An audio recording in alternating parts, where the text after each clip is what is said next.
Hello students, আমি Nitish sir জ্ঞানজ্যোতি coaching সেন্টারের পক্ষ থেকে তোমাদের প্রত্যেককে জানাই আরো একবার স্বাগত। তো স্টুডেন্টস, আজকে আমি তোমাদের সঙ্গে আলোচনা করব হিস্ট্রির অতি গুরুত্বপূর্ণ একটা টপিক নিয়ে, আর্যভট্ট কে ছিলেন।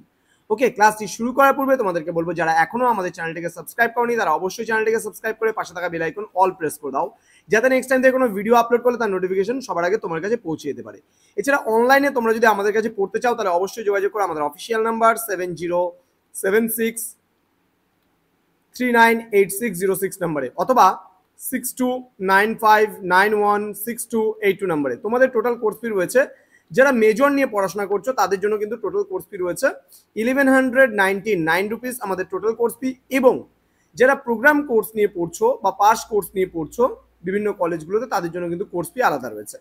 চলো শুরু করছি। হু ওয়াজ আর্যভট্টা, অর্থাৎ আর্যভট্ট কে ছিলেন, এই নিয়ে আজকে ক্লাসটা আলোচনা হবে। ওকে, দেখো, আর্যভট্ট গুপ্ত যুগে তথা প্রাচীন ভারতে যে সমস্ত জ্যোতির্বিদদের আবির্ভাব ঘটেছিল তাদের মধ্যে অন্যতম একজন ছিলেন কিন্তু আর্যভট্ট। ওকে, তার বিখ্যাত গ্রন্থের নাম ছিল সূর্য সিদ্ধান্ত। এই গ্রন্থ সাধারণত কিসের ওপরে? গ্রহ, নক্ষত্র, বিজ্ঞান ও বিভিন্ন শাস্ত্রের ওপর নির্ভর করেই কিন্তু রচিত হয়েছে। তিনি এই গ্রন্থে সূর্য এবং চন্দ্রগ্রহণের পিছনে প্রকৃত কারণ কি তা ব্যাখ্যা করেছেন। তিনি প্রথম বলেছেন পৃথিবী গোলাকার এবং তা নিজ অক্ষের ওপর ঘোরে।